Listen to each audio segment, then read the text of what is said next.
आपकी कुंडली का कोई एक प्लेनेट ऐसा होता है जो आपकी पूरी लाइफ को कंट्रोल करता है, पूरी लाइफ को कंट्रोल करता है। उसके पीछे कारण क्या है? वो आपके पास्ट कर्म से जुड़ा हुआ प्लेनेट होता है। एक बात समझ लेना, आपका जन्म इसलिए हुआ है क्योंकि पूर्व जन्म की कुछ चीजें अधूरी रह गई, उसको आप फुलफिल करने आए हो इस जन्म में। आपके प्रारब्ध कर्म में पूर्व जन्म में कुछ पेंडिंग कर्मा रह गया, जिसको फुलफिल करने के लिए ईश्वर ने आपको एक अलग जन्म दिया, दूसरा जन्म दिया। अब आप लोग इसमें हो, तो आपकी पूरी की पूरी लाइफ जो कंट्रोल हो रही है। अच्छा एक बात बताओ, जो कुछ भी आपकी स्थिति है, परिस्थिति है, बच्चे हैं, आपकी जो करंट सिचुएशंस है, वो आपके पास्ट कर्म के हिसाब से ही तो है। किसी ने पास्ट कर्म में बहुत अच्छे कर्म किए तो उसको इस जन्म में उसकी लाइफ इजीली है, कंफर्टेबल है, फैमिली वैसी मिल गई, पोजीशनिंग वैसी मिल गई, सक्सेस वैसी मिल गई, लड़के बच्चे वैसे मिल गए, घर परिवार वैसे मिल गया, पति पत्नी ऐसे मिल गए। अगर ऐसा ना होता तो जितने 16 सोमवार का व्रत कन्याएं रख रही हैं उन सबको अच्छे पति मिल जाते, उन सबको अच्छे पति मिल जाते ना। तो क्यों नहीं हो रहा है कि 16 सोमवार का व्रत सक्सेसफुल क्यों नहीं हो रहा है, या आपकी कुछ बड़ी रेमेडी सक्सेसफुल क्यों नहीं हो रही है? उसके पीछे कारण क्या है? क्योंकि आपकी पूरी की पूरी लाइफ पास्ट कर्म के अकॉर्डिंग ही कंट्रोल होती है। इस जन्म में जो कुछ भी आप अच्छा या बुरा करते हो, ये आपको नेक्स्ट जन्म में भोगना पड़ता है। जो आप आज की डेट में अच्छा करोगे उसका फल आपको नेक्स्ट जन्म में, आप जो आपने 16 सोमवार के व्रत किए हैं, वो अगले जन्म में वो पति के रूप में आपको प्राप्त होगा। लेकिन जो पूर्व जन्म में आपने धुआं चौकड़ी करी है, उसका खामियाजा आपको इस जन्म में उठाना पड़ेगा। या वो चीजें, अब कुछ लोग हैं कुछ नहीं करते, बहुत अच्छा पति मिल गया, बहुत अच्छी पत्नी मिल गई, कोई रेमेडीज नहीं है और सब आराम से हो गया। बहुत उपद्रवी बच्चा मिला, बहुत ज्यादा चरित्र की दृष्टि से वीक बच्चा मिला, उसको बड़ी संस्कारी पत्नी मिल गई, बड़ी धार्मिक पत्नी मिल गई। ऐसा क्यों हुआ? पूर्व जन्म का तब बड़ा है ना, प्रारब्ध बड़ा है ना उसका। तो आपकी पूरी की पूरी लाइफ जो कंट्रोल हो रही है वो पास्ट के अकॉर्डिंग कंट्रोल हो रही है। और अगर आपको वो प्लेनेट पता चल जाए जो आपकी पूरी की पूरी पास्ट लाइफ से कनेक्टेड प्लेनेट है, और उसी को फुलफिल करने आप इस लाइफ में आए हैं, और आप उस चीज को जान जाओ कि मतलब वो प्लेनेट के अकॉर्डिंग आपका मतलब जो है वो कोशिश कैसी होनी चाहिए, प्रयास कैसे होने चाहिए, अपनी लाइफ एक दूसरा जन्म ना मिले उसके लिए आपके कर्म कैसे होने चाहिए, आपकी लाइफ पूरी की पूरी कैसे डिजाइन होनी चाहिए। तो मैं एक बात गारंटी से आपको कह सकता हूँ, अगर वो प्लेनेट आपको पता चल जाए तो आपको अपनी लाइफ में, इस लाइफ में कोई भी टफनेस हो ही नहीं सकती किसी भी तरह से। उसको हम बोलते हैं कि आपकी कुंडली में एक ऐसा ग्रह है जो आपकी पूरी की पूरी लाइफ को कंट्रोल कर रहा है, और वो ग्रह आज से नहीं है, प्रारब्ध से, पूर्व जन्म से। यही कारण कि जब पराशरी ज्योतिष में इष्ट सिलेक्शन की बात आई कि भाई हमारा इष्ट देव कौन होगा, जब इष्ट देव के सिलेक्शन की बात आई पराशरी ज्योतिष में, तो फिफ्थ हाउस को पकड़ा गया। फिफ्थ को क्यों पकड़ा गया? क्योंकि वो पूर्व जन्म को रिप्रेजेंटेट करता है। मतलब जिसकी पूजा, जिसकी उपासना आप पूर्व जन्म से करते आए हो, उसकी उपासना अगर आप इस जन्म में करोगे तो और इजी रहेगा आपकी लाइफ को, जो है वो आपकी जो लाइफ की जर्नी है उसको और इजी करने की। और सूर्य भी कहीं ना कहीं कुलाचार को, संस्कार को और इन सब चीजों को रिप्रेजेंटेट करता है, इसलिए बीएनएन में हम सन से ले लेते हैं इष्ट का सिलेक्शन जब उसकी बात आती है। तो आपका, और आपने अगर कभी वैदिक एस्ट्रोलजर्स को देखा हो, पुराने ज्योतिषियों को देखा हो, उनका सबसे पहले इंटेंशन जाता है कि आपका जन्म नक्षत्र कौन सा है। जितनी भी तरह की मूल शांति की पूजा होती है वो जन्म नक्षत्र पे ही तो आधारित है। जितनी भी आपकी मूल नक्षत्र की शांति होती है तो वो जन्म नक्षत्र पर ही तो आधारित है ना पूरी तरह से। आपकी कुंडली का जो नक्षत्र है, मतलब नक्षत्र कैसे फाइंड होता है? चंद्रमा जिस राशि में है और उस राशि में वो कितनी डिग्री में है, उस राशि के अंतर्गत कितने नक्षत्र आते हैं, 3 नक्षत्र ही आते हैं। उस राशि में डिग्रिकली मून जिस डिग्री पे है, उस डिग्री के, जो डिग्री का एक गैप होता है, उस गैप में कौन सा नक्षत्र आता है, वो आपका जन्म नक्षत्र बनता है। उसको आप बहुत इजीली देख सकते हो कहीं पे भी, हमारा जन्म नक्षत्र कौन सा है वो आप फाइंड अप कर सकते हो। अभी मैं प्रोसीजर भी आपको दिखा दूंगा। तो सबसे पहला आपको काम क्या करना है कि आपकी कुंडली का सबसे कंट्रोलिंग प्लैनेट कौन है, उसको फाइंड करने के लिए आपको अपना जन्म नक्षत्र पता होना चाहिए कि मेरा जन्म नक्षत्र कौन सा है। तो आप सबको अपने अपने जन्म नक्षत्र पता होंगे, मुझे विश्वास है। नहीं होंगे तो आप बहुत इजीली निकाल भी लोगे, और जिनको थोड़ा टफ लगेगा हम अभी सॉफ्टवेयर के थ्रू आपको बता देंगे। आपको करना कुछ नहीं है, वो उसमें पूरा मेंशन होता है कि आपका जन्म नक्षत्र कौन सा है, उस नक्षत्र को आपने देखना। और एक मैंने अभी पीडीएफ आपके ग्रुप में शेयर करी है, और उसकी स्क्रीन शेयरिंग अभी मैं आपको लगा रहा हूँ, ठीक है। ये नेट से ही मैंने निकाली है आपके इजी के लिए, मैंने कोई बनाई बनाई नहीं है इसको। ठीक है, ये पीडीएफ है, आप सबको दिख रही है।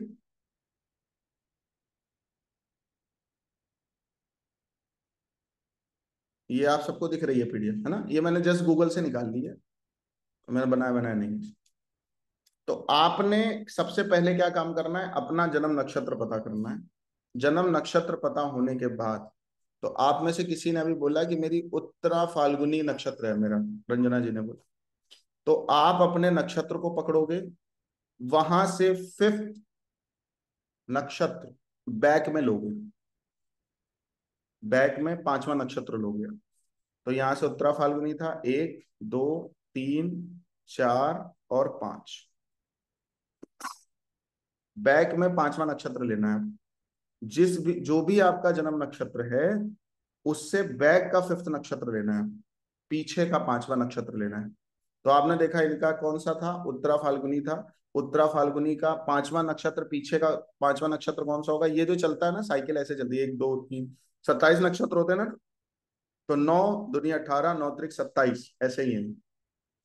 9 दूनी 18, 9 त्रिक 27, और इन प्लैनेट्स जो लिखे हैं ये इनके, इनका नक्षत्र लॉर्ड है, कौन है, मरकरी है। इनका नक्षत्र लॉर्ड मरकरी है, इनका नक्षत्र लॉर्ड सैटर्न है। तो सैटर्न के पास जो 3 नक्षत्र आएंगे वो ये आएंगे, पुष्य, अनुराधा और उत्तर भाद्रपद। ठीक है, तो ये एक चार्ट है। इसमें आपने सबसे पहले क्या करना है, अपना जन्म नक्षत्र देखना है, अपने जन्म नक्षत्र से पीछे का पांचवा नक्षत्र देखना है। तो आपने देखा उत्तर फाल्गुनी 1 2 3 4 5, पुष्य आया। अब पुष्य नक्षत्र जो आया उसका लॉर्ड कौन है, शनि। शनि पता चल गया।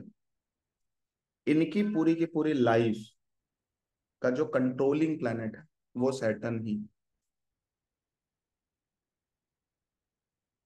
रूल क्या है, आपके जन्म नक्षत्र से पीछे का पांचवा नक्षत्र का जो स्वामी है वो आपकी कुंडली का कंट्रोलिंग प्लैनेट है, जो आपकी पास्ट जन्म, पूर्व जन्म से ही आपको कंट्रोल कर रहा है।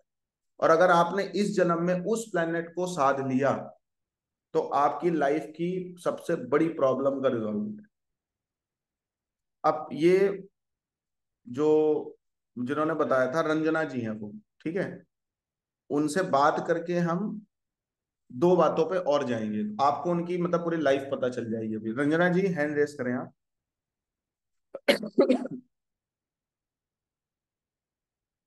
ठीक है, रंजना जी मेरी वॉइस आ रही है, आराम से अनम्यूट करो। जी जी आ रही है सर।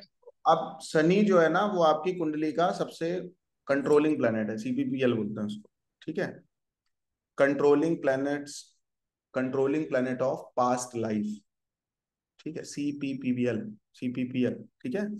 तो अब ये बताओ रंजना जी, आपको सैटर्न से रिलेटेड प्रॉब्लम रहती है कि नहीं, जिसको पेन बोलते हैं बॉडी में, इचिंग बोलते हैं, सारे काम में डिले होना, कहीं सेटिस्फेक्शन ना रहना, पेन रहना, लाइफ बहुत हार्ड रहना, बहुत चैलेंजिंग रहना, डिसकंफर्ट्स रहना, कुछ भी कर लो लाइफ में प्रॉब्लम, पेन, है ना, एंजाइटी, ये सब चीजें जीवन से बाहर जाने वाली ही नहीं है, ऐसा है कि नहीं। अनम्यूट करिए फिर से। है सर, पूरा चैलेंजिंग लाइफ तो है ही, जॉइंट पेन, स्पाइन मतलब का आप प्रॉब्लम लिख सब रहे हो कुछ है। आपकी लाइफ में जो भी डिस्कम्फर्ट्स हैं, जो भी प्रॉब्लम है, जो भी हैक्टिक सिचुएशंस हैं आपकी लाइफ में, वो सैटर्न से रिलेटेड ही है। जो कि आप काफी टाइम से एस्ट्रोलॉजी कर रहे हो, इसलिए मैं ज्यादा उस पर डिटेल में नहीं जा रहा, है कि नहीं है, ऐसा जी जी है, कंफर्म है। अब ये जी। बताइए, जुपिटर से सैटर्न किस हाउस में। जुपिटर से सैटर्न सिक्स्थ हाउस में। 6 हाउस में। अब 6 हाउस किन वृष चीजों का राशि। होता है, डिसीज का होता है। सोर्स ऑफ इनकम का होता है, लिटिगेशन का होता है, ठीक है, कॉम्पिटिशंस का होता है, शत्रुओं का भी होता है, एनिमीज जिसको बोलते हैं, ये चीजें भी हाइपर एक्टिव हैं। लोन्स का भी होता है, लोन बंडन्स का भी होता लोन है। है, और मायके का भी होता है। मतलब मायका तो नहीं कह सकते, ममाना जो होता है वो 6 हाउस होता है। हम्म। आप देखोगे कि इन सब चीजों से आपको प्रॉब्लम मिल रही है आपकी लाइफ में, है कि हाँ सर, मैं अकेली हूँ। कहीं से कोई सपोर्ट नहीं है। अकेली हूँ, बिल्कुल अकेली। कहीं से कोई सपोर्ट नहीं है, डिसीज आपको कंटिन्यू है, उसका बिल्कुल कॉज नहीं तूफान पता से। चल रहा है, सोल्यूशन नहीं पता चल रहा है। जी, आप तूफान से जैसे अकेले टकराना होता है ना, कहीं से कोई सपोर्ट नहीं है। कोई सपोर्ट नहीं है। इवन तो कहीं से। मतलब क्या है, एक के साधे सब सधे, सब साधे सब जाए। मतलब आपकी लाइफ का एक ऐसा प्लेनेट है जिसको अगर आपने पकड़ लिया, पूरी लाइफ वही कंट्रोल कर रहा है, सैटर्न ही। आप देखो अपनी पूरी की पूरी लाइफ, आप शुरू से लेके अभी तक देखो, अपने जन्म से लेके अभी तक का जो भी आपका कार्यकाल है उसमें देखो, आपको जो भी परेशानी आई है, जो भी तकलीफें आई हैं, जो भी प्रॉब्लम्स आई हैं, वो सैटर्न के विद रिस्पेक्ट टू ही आई हैं। आई कि नहीं आई? तो आप अब सीपीपीएल कौन हो गया, controlling planet of past life कौन सा हो गया, सैटर्न हो गया। अगर आपने एनी हाउ किसी भी तरह से अपना शनि अच्छा कर लिया, शनि मजबूत कर लिया, शनि को बेहतर कर लिया, आपकी लाइफ की 90% प्रॉब्लम रिजॉल्व हो जाएगी कि नहीं हो जाएगी, आप देखो। और फिक्स साइन में भी है सर, वो जल्दी मान ही नहीं रहे। मैं जितना बोल रहा हूँ उतना बताओ। बॉडी से आपके पेन चला जाए, हम्म। आपके ऊपर जो और प्रॉब्लम्स चल रही हैं वो खत्म हो जाए, हाँ, कर्ज वगैरह खत्म हो जाए, और हाँ। कर्ज खत्म हो जाए, और चीजें, तो आपकी लाइफ में कुछ बचा और? मतलब आपकी लाइफ अगर मैं बोलूं तो दो चीजों पे, और तीसरी राशि कौन सी है फिक्स में? वृष राशि। वृषभ राशि है। तो ये चीजें आराम से, मतलब वृषभ राशि के पास क्या धीरे धीरे आती रहती हैं। और अगर एरिस जैसी होगी राशि, ये जिसको हम चर राशि बोलते हैं, जिनके अंदर फायर ज्यादा है या हम्म। चलायमान ज्यादा है, उनमें से एकदम से प्रॉब्लम आएगी फिर।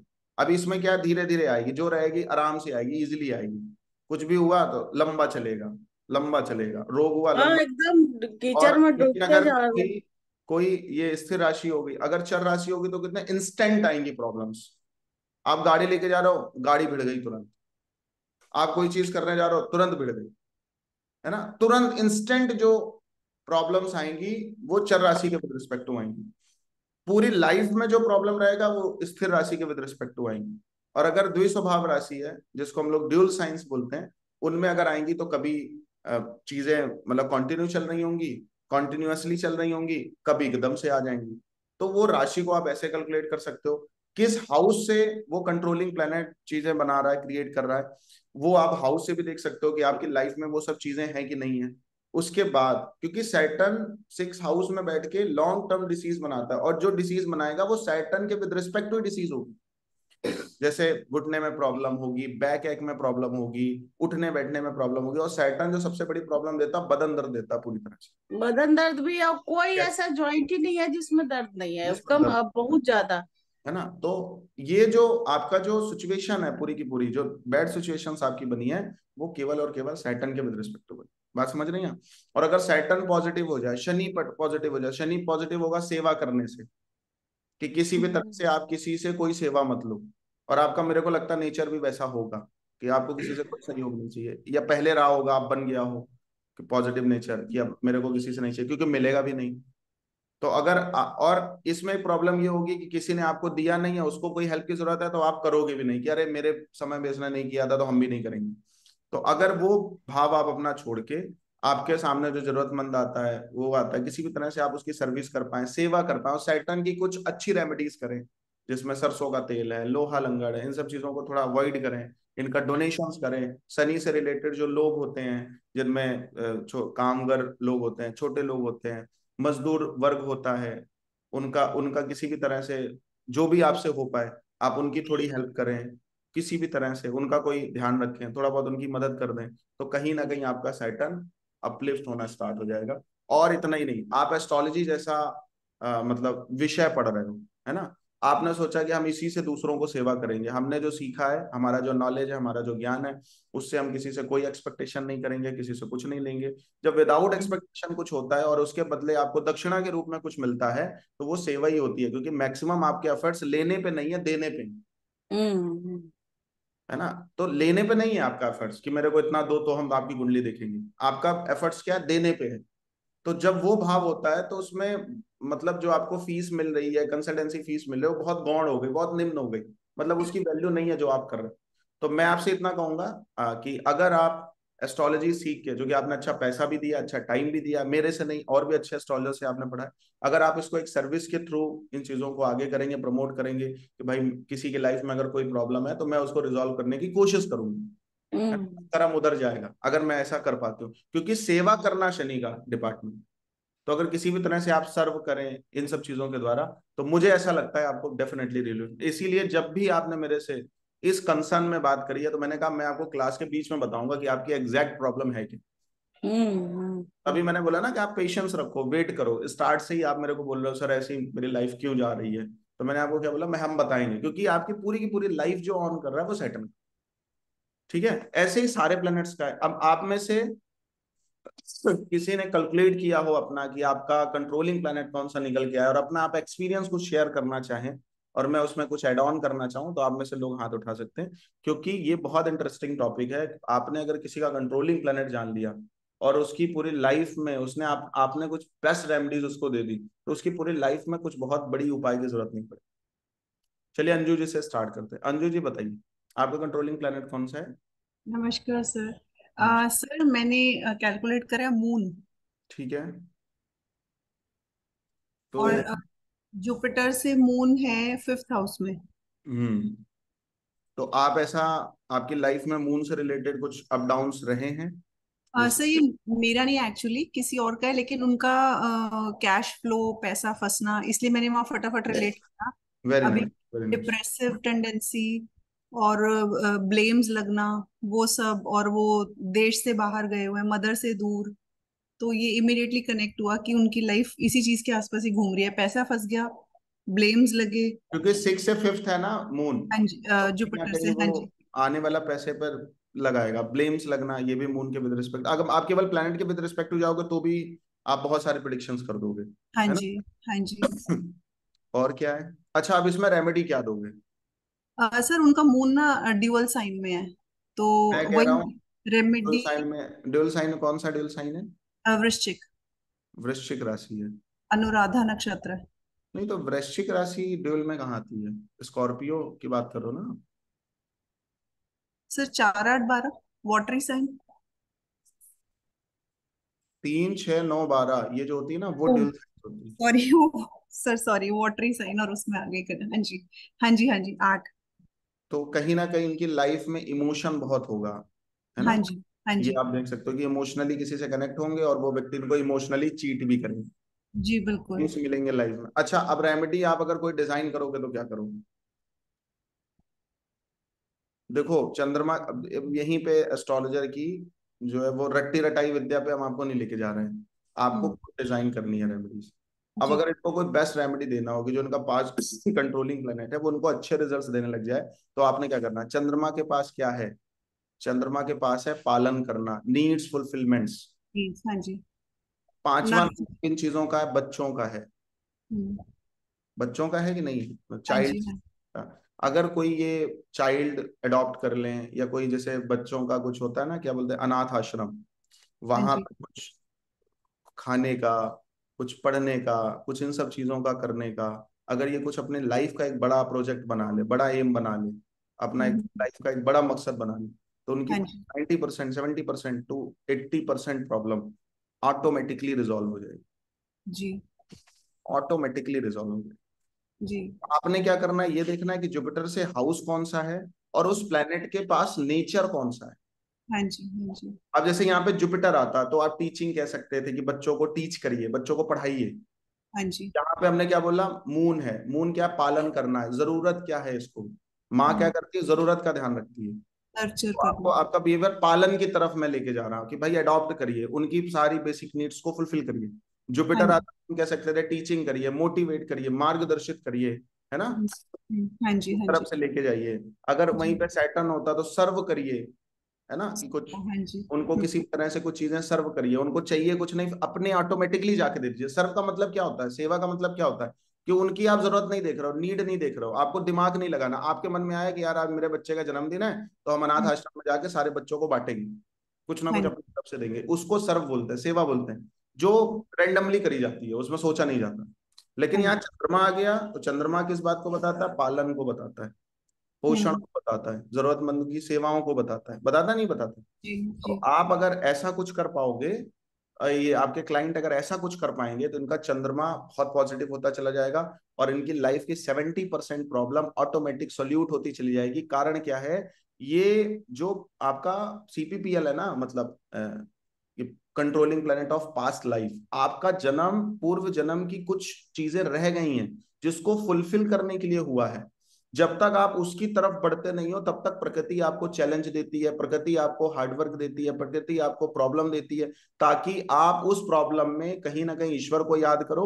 और ईश्वर को याद करने में, उन चीजों को सोचने में, क्योंकि जब विपत्ति आएगी तभी पंडितों के पास जाओगे, तभी कंसल्टेंट्स के पास जाओगे, तभी मार्गदर्शकों के पास जाओगे, तभी जाओगे ना। हाँ जी, तो वो आपको कुछ ऐसा रास्ता बताएं ताकि वहां से फिर आपकी पूरी लाइफ की एक पॉजिटिव जर्नी स्टार्ट हो। तो उसको कोई रेमेडी के तौर पर नहीं लेना है, उसको पूरी लाइफ ही अपना समझ लेना है कि भाई मेरी लाइफ का अल्टीमेट गोल ये है कि मेरे को ये, responsibility, responsibility not of the. Responsibility, responsibility Saturn के पास है। अच्छा, यहाँ मैंने रिस्पॉन्सिबिलिटी की बात ही नहीं करी। रिस्पॉन्सिबिलिटी का मतलब होता है प्रॉपर तरीके से आपने उसको अपना बच्चा मान लिया, सैटर्न अगर एक्टिव होगा तो ये होगा।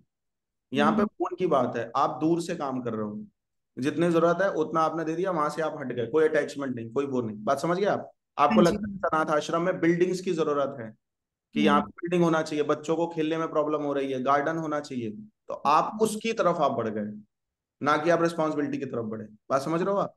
तो जी इसको जी, बोलते हैं पेरेंटिंग। टोटली मून के पास पेरेंटिंग है सबसे ज्यादा, हाँ जी, है ना। और इतना ही नहीं है, अगर इसी में मून फोर्थ में होता फिर क्या होता, फोर्थ होता है माताओं का, तो हम्म, वहां पे वृद्धाश्रम में चीजें कन्वर्ट, वृद्धाश्रम, हाँ जी, हाँ जी, यहाँ पे जो चीजें कन्वर्ट होती वृद्धाश्रम में कन्वर्ट हो जाती। तो हाँ जी, अब अगर आप जब ये बात उनसे बताओगे आपके क्लाइंट से, तो कहीं ना कहीं वो ये बात बोलेंगे कि हाँ सर, मेरे दिमाग में अंजू जी ये बात ऑलरेडी पहले से चल रही है, लेकिन हम्म, कर नहीं पा रहा हूँ। हाँ जी, हाँ जी, और डेफिनेटली चल रही होगी, आप उनसे जब पता करोगे तो ये निकल के आएगा। तो मेरी बात ठीक, आपको समझ में आ रही है कि कंट्रोलिंग प्लेनेट के साथ डील कैसे करनी है, वो हाँ रेमेडी, जी, वो पूरी की पूरी लाइफ है आप। हाँ हाँ जी, हाँ जी, ठीक है, बात समझ आ गई। हाँ जी सर। ठीक है, तपन जी से देख लेते हैं, और ज्यादा बात नहीं करेंगे हम, एक दो। हाँ तपन जी बोलिए। गुरुजी, मेरा है चित्रा, और यह केतु बनता है, और बृहस्पति के साथ ही है केतु, इन इन मेष राशि एंड इन नाइन्थ हाउस। मतलब आपका कंट्रोलिंग प्लेनेट बना है केतु, यस यस गुरुजी। केतु बना है और जुपिटर से साथ में बैठा है। हाँ जी, नाइन्थ हाउस हाँ में तो और मेष राशि में। जुपिटर के साथ बैठा है तो लोगों का आप मार्गदर्शन करिए, यस गुरुजी। उनको हेल्दी लाइफ मैनेजमेंट कैसे होता है, ये सब चीजें कैसे होती हैं, इनके बारे में आप उसको बताइए। योग वगैरह आप इंटरेस्ट है आपका। योग में स्पिरिचुअलिज्म, ये मेरा इंटरेस्ट है, और लेकिन ऐसा योगा में ऐसा कुछ नहीं किया अभी तक, कोई सीखा नहीं या कुछ ऐसा कोई कोर्स नहीं किया अभी तक गुरुजी। तो यहाँ पे एक बात है कि जो भी चीज आप बदलाव दुनिया में चाहते हैं वो बदलाव की शुरुआत अपने से करें। तो इस बात को बता रहे हैं कि राइट। आप खुद मतलब स्पिरिचुअल बहुत आगे जाएं, रिलीजियसली आगे जाएं, मेडिटेशन करें, चीजें करें, और आपकी लाइफ जैसे जैसे चेंज हो वो एक्सपीरियंसेस आप दूसरों के साथ शेयर करें। तो फिर फर्स्ट यस हाउस के गुरुजी। पास यही है, जर्नी है पूरी की पूरी। यस बात समझ गुरुजी। रही है कि आप अपने में बदलाव लेके आए तो आपसे इंस्पायर कई लोग और हो पाए, तो इन चीजों की राइट तरफ गुरुजी। आप जा सकते, समझ गए बात। तो ऐसे ही हाँ आपको जी। करना है कि आपकी लाइफ का कंट्रोलिंग प्लेनेट कौन सा है, वो कुंडली के किस हाउस में बैठा है, किसके साथ बैठा है, उसका नेचर क्या है, उसका बिहेवियर क्या है, इसका सबका पीडीएफ मैंने आपको दिया है। और वो हाउस पर्टिकुलर किन चीजों का है, उससे उस प्लेनेट को भी कनेक्ट करना है, उस राशि को भी कनेक्ट करना है, वो किस हाउस के साथ है। इतना ही नहीं, आप कॉम्बिनेशंस भी ले सकते हैं उस प्लेनेट के विद रिस्पेक्ट, कि मान लो अगर शनि आया तो शनि के साथ और कौन कौन से प्लैनेट्स हैं, उनको भी आप ले सकते हैं। बट स्टार्ट आपने यहीं से करना है, प्लैनेट कौन सा है, फिर जैसे जैसे आप उसको एलोबरेट करना चाहें वैसे वैसे आप उसको एलोबरेट करें। स्टार्टिंग में जो सबसे मेन पॉइंट है वो यही है कि वो प्लेनेट कौन सा है, उसका एट्रीब्यूट क्या है, वैसी आपकी लाइफ भी चल रही होगी। और कहीं ना कहीं वो जुपिटर से किस हाउस में वो चल रही होगी, और आपने कुछ और